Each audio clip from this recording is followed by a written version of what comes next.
So hey everybody, welcome to the channel. This is Palak and in this video I am going to give you a brief introduction of our constitution.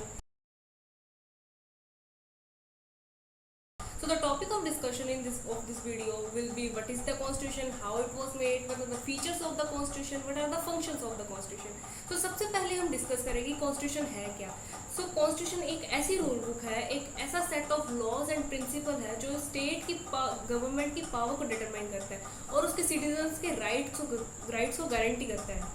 India constitution world का lengthiest constitution है जो start हुआ था बनना दिसंबर 1946 में और and हुआ था नवंबर 1949 में. इसको बनने में लगभग 2 साल 11 महीने और 18 दिन लगे थे. इसके अंदर 394 आर्टिकल्स, 8 शेड्यूल्स और 22 पार्ट्स थे जिस टाइम में बना था.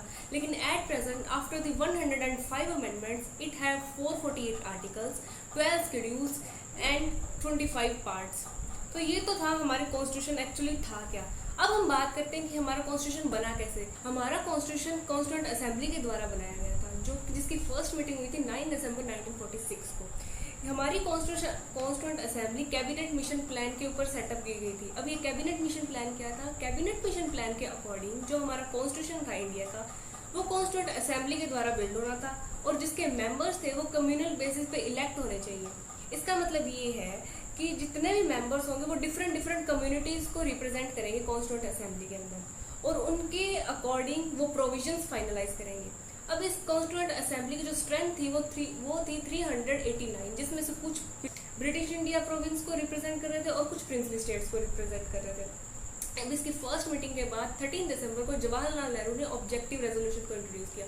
अभी ऑब्जेक्टिव रेजोल्यूशन क्या था? ये एक ऐसा फ्रेमवर्क था जिसके अंदर आइडियल्स गिवन थे कि जिसके ऊपर हमारा पूरा कॉन्स्टिट्यूशन बिल्डअप होता था, जैसे कि इक्वालिटी, जस्टिस, माइनॉरिटीज के लिए सेफ गार्ड्स, ये कुछ इसके बेसिक फीचर्स थे. लेटर ऑन इसको हमारे कॉन्स्टिट्यूशन का प्रियम्बल बना दिया गया. इसके बाद हमारा आता है इंडिपेंडेंस एक्ट. इंडिपेंडेंस के बाद जब पार्टीशन होता है इंडिया एंड पाकिस्तान का, हमारे कॉन्स्टिट्यूएंट असेंबली की स्ट्रेंथ सिर्फ 399 रह जाती है. हमारे कॉन्स्टिट्यूशन को बनाने के लिए ना बहुत सारी कमेटीज बनाई गई थी जिसमें से एक थी ड्राफ्टिंग कमेटी जिसके चेयरपर्सन थे डॉक्टर B.R. अम्बेडकर जो कि एक लॉयर भी थे और इकोनॉमिस्ट भी थे. अब इस ड्राफ्टिंग कमेटी का क्या काम था? जितनी भी डेमोक्रेटिक कंट्रीज थी उनके कॉन्स्टिट्यूशन को रीड किया और जो प्रोविजन हमारे कॉन्स्टिट्यूशन के लिए इंडिया के लिए सूटेबल लगे वो ऐड करते गए. आफ्टर मेकिंग अ ड्राफ्ट एक रॉ फॉर्म जो बन के रेडी हो गई वो प्रेसिडेंट को सबमिट कर दी गई. उसके बाद वो ड्राफ्ट 21 फेब को सबमिट कर दिया गया और उसके ऊपर पब्लिक ओपिनियंस मंगवाए गए. एंड आफ्टर दैट उस ड्राफ्ट के अंदर भी बहुत सारी अमेंडमेंट्स की गई और उसके अमेंडमेंट्स करने के बाद जो प्रोविजंस थे वो फाइनलाइज किए गए. At the end on 26 November 1949 हमारा कॉन्स्टिट्यूशन बन के रेडी हो चुका था with a preamble, 395 articles, 22 parts and 8 schedules. So ये तो था कि हमारा कॉन्स्टिट्यूशन बना कैसे. लेकिन अब हम बात करेंगे कि इसके कुछ मेंबर्स थे जिनका बहुत बड़ा कंट्रीब्यूशन रहा था हमारे कॉन्स्टिट्यूशन को बनाने में लिए. तो सबसे पहला नाम आता है डॉक्टर राजेंद्र प्रसाद का जो कि प्रेसिडेंट थे कॉन्स्टिट्यूएंट असेंबली के. उसके बाद आते हैं सरदार वल्लभ भाई पटेल जिनका सबसे बड़ा कंट्रीब्यूशन था जितने भी प्रिंसली स्टेट्स थे उनको यूनियन ऑफ इंडिया के अंदर इंटीग्रेट करने का. तीसरा नाम है जवाहरलाल नेहरू जी जिन्होंने ऑब्जेक्टिव रेजोल्यूशन इंट्रोड्यूस किया था और हमारे पहले प्राइम मिनिस्टर भी थे. इसके बाद नाम आता है डॉक्टर B.R. अम्बेडकर जो कि चेयरपर्सन थे ड्राफ्टिंग कमेटी. उसके बाद K.M. मुंशी एंड अलादी कृष्ण स्वामी अय्यर जो कि ड्राफ्टिंग कमेटी के ही मेंबर्स थे. ड्राफ्टिंग कमेटी के मेंबर्स थे उनको 2 सिविल सर्वेंट्स भी असिस्ट कर रहे थे. तो ये थी कुछ इंपॉर्टेंट पर्सनैलिटीज जिसको आपको याद रखना चाहिए for the exam point of view. And next अब हम बात करेंगे इसके कुछ फीचर्स के बारे में. सो इंडिया कॉन्स्टिट्यूशन वर्ल्ड का लेंथीएस्ट कॉन्स्टिट्यूशन है.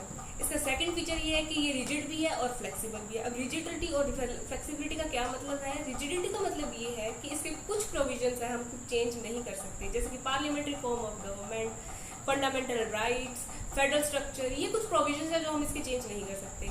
और फ्लेक्सिबिलिटी का मतलब ये है कि विद द टाइम हम इसके अंदर चेंजेस ला सकते हैं कंट्री के लिए, जैसे कि रिजर्वेशन को एक्सटेंड कर देना, ये इसका एक एग्जांपल है.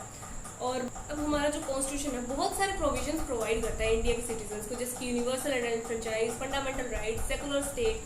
अब यूनिवर्सल एडल्ट फ्रेंचाइज का क्या मतलब है? इसका मतलब ये है कि जितने भी कंट्री में 18 अबव लोग हैं वो अपने अपने रिप्रेजेंटेटिव को वोट कर सकते हैं, irrespective of caste, colour, gender. Secularism का मतलब ये है कि कोई भी रिलीजन के लोग अपना अपना जो रिलीजन है फॉलो कर सकते हैं बिना कोई रेस्ट्रिक्शंस के। तो ये इसके कुछ है बेसिक फीचर्स। एंड लास्टली अब हम बात करेंगे इसके कुछ फंक्शंस की। सो हमारा कॉन्स्टिट्यूशन है वो डिफरेंट कम्युनिटीज और रिलीजन के अंदर एक कोऑर्डिनेशन मेंटेन करके रखता है by providing a uniform law, एक ऐसा सेट ऑफ लॉ जो सभी के ऊपर एक जैसा एप्लीकेबल होगा। सो ये एक कोऑर्डिनेशन मेंटेन करके रखता है हमारी डिफरेंट कम्युनिटीज के अंदर। इसका सेकंड फंक्शन ये है कि ये पावर को डिटरमाइन करता है। अब अगर एक कंट्री है तो उसके अंदर रूल करने के लिए गवर्नमेंट भी तो चाहिए कि उसको पावर्स भी प्रोवाइड करनी पड़ेगी। सो हमारे कॉन्स्टिट्यूशन का पार्ट 5 जो है ये पावर्स प्रोवाइड करता है। अगर पावर्स दी है तो उसके अंदर लिमिटेशन भी चाहिएगी, वरना गवर्नमेंट आर्बिट्रेरीली काम करेगी और सिटीजन्स के राइट्स को वायलेट करेगी। तो ये लिमिट भी करता है गवर्नमेंट की पावर को by providing fundamental rights to its citizens. अगर किसी भी सिटीजन का राइट वायलेट होता है तो वो सीधा सुप्रीम कोर्ट और हाई कोर्ट जाके पिटिशन फाइल कर सकते हैं। अगर कोई भी लॉ पार्लियामेंट्री द्वारा बनाया गया उनको डिस्क्रिमिनेटरी लगता है तो वो चैलेंज कर सकते हैं बाय और पीसफुली प्रोटेस्ट भी कर सकते हैं। सो ये कुछ प्रोविजंस है कॉन्स्टिट्यूशन द्वारा प्रोवाइड किए जिससे गवर्नमेंट की पावर को लिमिट भी किया जा सकता है। एंड इसका फोर्थ फंक्शन ये है कि हमारा constitution social and economic development को इंश्योर करता है सिटीजन्स की। सोशल डेवलपमेंट मतलब basic education and health facilities, and economic का मतलब कि उनको डिफरेंट अपॉर्चुनिटीज़ मिलनी चाहिए सो दैट वो इकोनॉमिकली डेवलप कर सके, सोसाइटी के अंदर एक इनकम स्टेटस अपना बढ़ा। एंड सो ये इसके कुछ function. So this is the end of this video. Hope you guys like the video. Don't forget to like, share, comment and subscribe the channel.